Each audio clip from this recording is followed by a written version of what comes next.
Hello everybody, my name is Kyle Kelk and welcome to my PMA Week 1 reflection video. I'm going to start off by talking about what I've learned about web-based applications, and that is that they're incredibly powerful in terms of being able to be used cross-platform.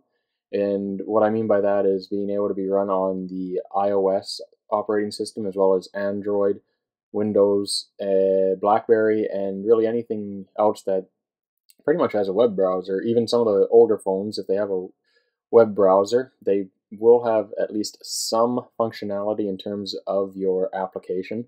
Although it won't be perfect, it should run, but it will be pretty clunky to operate on the older phones that aren't smartphones.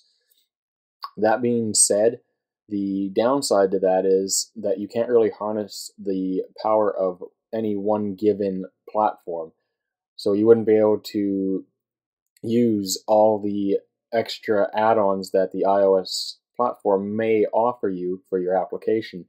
And that is a sacrifice that you have to make when working with the web-based applications. You have to be able to make it so it runs good for all the platforms and not just a specific one. And the reason that learning about this is valuable is because in an ever-changing mobile industry where from month to month the amount of phones that are bought and what platform they're bought for changes drastically. As of right now, Android is at the top of the market share, but the iOS is right behind it. And now Windows is even gaining steam, and BlackBerry is trying to make their comeback.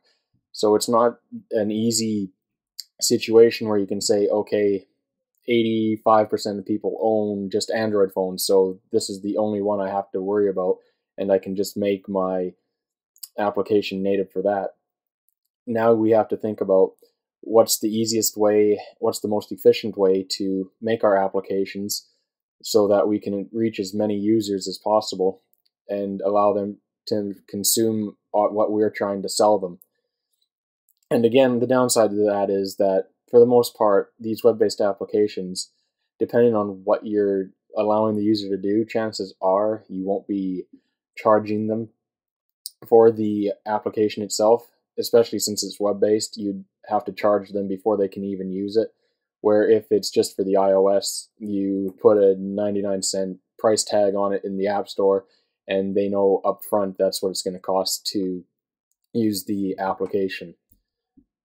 That being said, moving on to any of the applications I've used, honestly, I don't really use that many of them.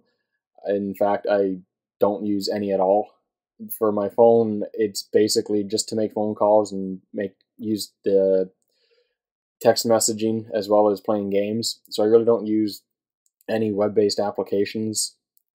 But having said that, one that would be used, I could use a time management application, and that would basically allow me to, if I'm on the go and realize I have to add an appointment for the doctors for a specific date, I can easily add it in on my phone. And then when I get home, if I want to, I can always edit it or delete it or do anything else with it, or even add more appointments or anything of that nature to the application. It's always there. I don't always just have to use it on my phone.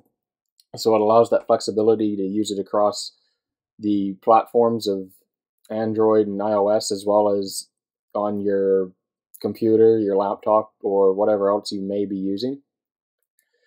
And with that, I would like to say thank you for watching my video, and I hope everyone has a great month. Thank you very much.